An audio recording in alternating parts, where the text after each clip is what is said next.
Maulan na hapon sa atin lahat mga kaibay. Before natin umpisahan ang ating video ay intro muna.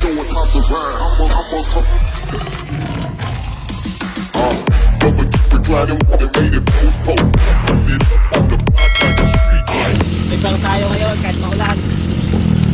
Since oil. Dapat lagi dyan. Tuloy lang mga kaibay.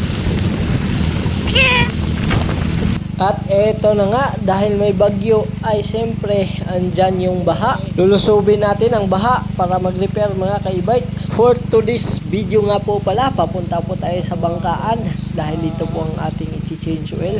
At eto nga po, nakapunta na tayo sa bahay ng customer. Lubog din po sila sa baha.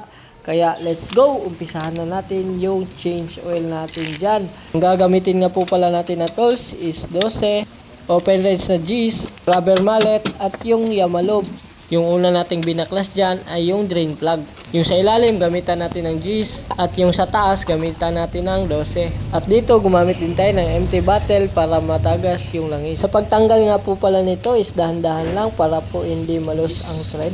At yun na nga, nakuha na po natin yung G's. Pangalawang step po ay kunin po natin yung tornilyo sa taas. 12 po ang gamitin natin na socket. Para sa ganun po, maubos po yung langis sa loob ng gearbox. At yung pag-ikot natin ng socket ay palusin po. Ibig sabihin po, pakanan po yung ikot. At kung hindi ka po nga sanay nito, ay malulus thread po at masira po yung gearbox. Dahil po medyo mahirap kasi nasa loob, kailangan lang pong kapain yung butas. Ito nga po, tumagas na po lahat ng langis at lalagyan na po natin ng bagong langis. At pagkatapos malagay po, ay siyempre ibalik natin yung sa taas. Yung 12 ang gagamitin natin na socket. At yung ikot naman nito ay pahigpit.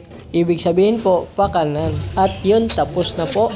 Ganun lang po kasimple mag-change oil po mga ka-e-bike. Kaya ligpitin natin yung mga gamit at yung kalat natin. At ayun ang pinaka-the best, uwian na. Paandar tayo ng motor para lusubin yung malaking baha.